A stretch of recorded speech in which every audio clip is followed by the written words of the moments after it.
How do you मतलब news room के daily इन जो आपके प्रेशर्स होते हैं आप उसको कैसे हैंडल करते हैं और मेक श्योर कि you get you know you become that leading popular credible voice with speed at the same time keeping speed in mind, ये सब कैसे आप मिक्स करके बनाते हैं? नहीं, वो काम ही हमारा ऐसा है कि इसमें प्रेशर होना बहुत स्वाभाविक है। तो प्रेशर कोई मुद्दा नहीं है अब हमारे लिए, चूँकि हम लोग इतने सालों से करते आ रहे हैं। लेकिन ये ज़रूर है कि आज तक में जो हमारी कोशिश होती है, हम लोग ये करते हैं कि हमारी क्रेडिबिलिटी बनी रहे, और उसके लिए बहुत सारी चीज़ें हैं जिस पे हम लोग इन्वेस्ट करते हैं। जो बाकी चैनल्स जिस तरह से फेक न्यूज़ या अलग अलग प्रोपगंडा और छल प्रपंच करके आगे बढ़ना चाह रहे हैं, हम लोग उस कोशिश से दूर हैं। हम लोग ये चाहते हैं कि हम लोग माने लैंडिंग पेज पे इन्वेस्टमेंट करने के बजाय अपने रिसर्च पे, अपने कंटेंट पे ज़्यादा इन्वेस्ट करें। हम उस पे काम करना चाहते हैं ताकि लोगों को अच्छा कंटेंट मिले और अच्छे माने लोगों को खबरों के मामले में आज तक का जो भरोसा है आज तक पे वो कायम रहे। ये चैलेंज जरूर हमारे साथ है।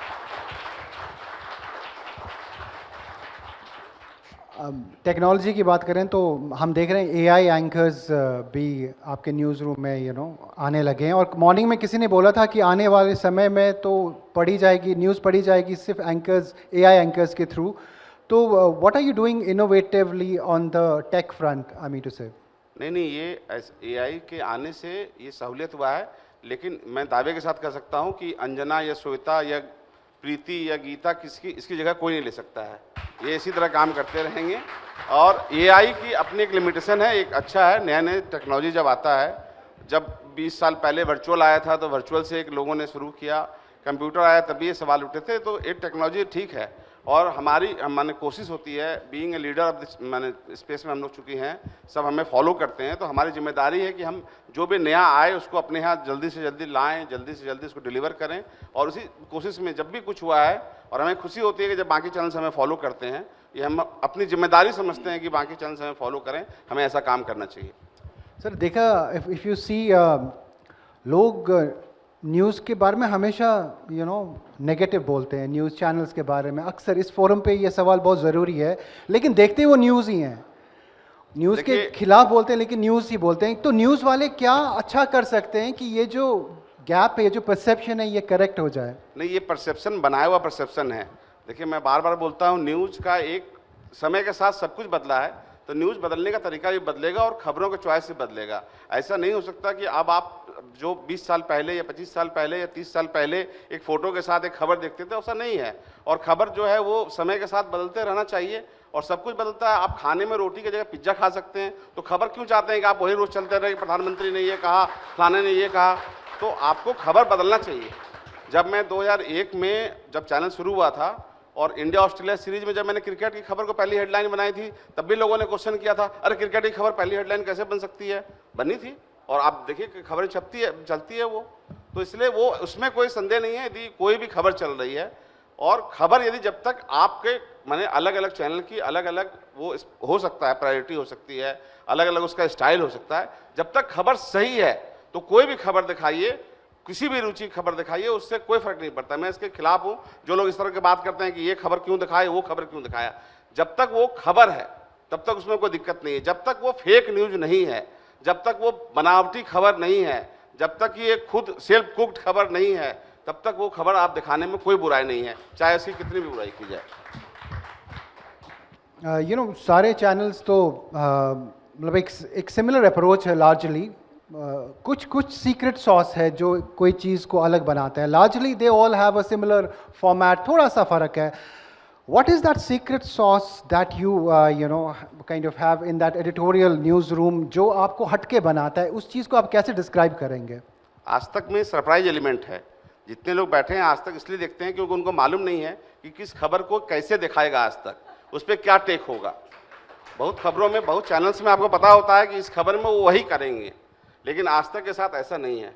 तो आज तक का अभी सबसे बड़ा प्लस पॉइंट उसका सरप्राइज एलिमेंट है, कि जो सरप्राइज है कि क्या इस खबर पे क्या दिखाता है और क्या वो बताता है, वही माने उसी, इसीलिए वो आज तक की क्रेडिबिलिटी बची हुई है अभी तक। और एक चीज़ बताई जा रही है जो हमने मतलब इससे पहले भी एक दो पत्रकार से पूछा था कि पत्रकार they don't ask tough questions. मतलब वो है नहीं, मतलब वो पता है कि माइल्ड है, उतना वो हार्ड हिटिंग क्वेश्चंस नहीं हो रही है, वो शोर हो रहा है एकदम घमासान सा हो रहा है, लेकिन सवाल एकदम टफ क्वेश्चन नहीं पूछे जा रहे हैं। आई मीन ऐसा बोला जाता है, मैं आपकी इस पे आंसर सुनना चाहता हूँ। असल में अभी आपने अंजना का इंटरव्यू किया, अंजना ने आपको इंटरव्यू नहीं किया, इसीलिए आपको लगता है कि टफ सवाल नहीं पूछे जा रहे हैं। ऐसा नहीं है, टफ सवाल पूछे जाते हैं। और हमारे यहाँ हमने किसी को कोई मना नहीं किया है कि टफ सवाल नहीं पूछो, या हमें कोई देखिए, जो सवाल एक शालीन तरीके से पूछा जा सकता है। सिमी ग्रेवाल का इंटरव्यू सबने देखा, उसने कोई ऐसा चिल्ला के तो नहीं पूछती थी या कुछ ऐसा नहीं किया, उसको भी लोग देखते थे। आज भी आप देखते हैं तो आपको अच्छा लगता है। तो इसलिए ऐसा कोई जरूरी नहीं है कि जो ये हो रहा है किसी को डंडा मार के ही पूछा जाना चाहिए, लेकिन सारे सवाल पूछे जाते हैं। आप हमारा कोई भी इंटरव्यू उठा के देख लीजिए और उसमें बताइए क्या सवाल नहीं पूछे गए, तो मैं मानने को तैयार हूँ उसके लिए। एक और चीज़ है ऑब्सेशन विद पॉलिटिक्स, जैसे हमारे पैनल पे भी किसी ने बोला कि वही लेंस से हम खुद सारी चीज़ें देखते हैं।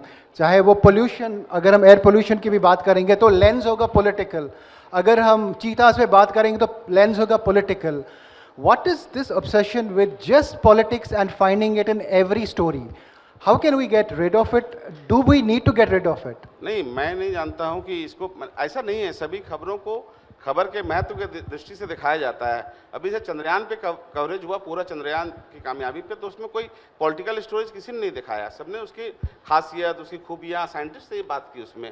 तो वो एक, देखिए पॉलिटिक्स है हमारे सिस्टम में, पॉलिटिक्स सब चीज़ में आता है, लेकिन ऐसा नहीं है कि पॉलिटिक्स ही सब कुछ है। दो क्विक सवाल, मैं एक सवाल ऑडियंस से लेना चाहता हूँ। मसालेदार न्यूज़ हम बोलते हैं, ऑफ कोर्स आई थिंक शायद हमारा कल्चर ऐसा है कि हमें मसाले वाली चीज़ें पसंद हैं। क्या ये बैड है when we cover anything and we make it like कुछ ज़्यादा ही हम उसमें उसको एक लेवल पे लेके जाते हैं? Do you think is there anything wrong with that? That's my question. Is there anything wrong with doing all that? ये आप पे डिपेंड करता है, क्योंकि आप लोग लिखते पढ़ते हैं तो आप उसको मसालेदार बोल सकते हैं, लेकिन टेलीविज़न जो है एक ऑडियो विजुअल मीडियम है।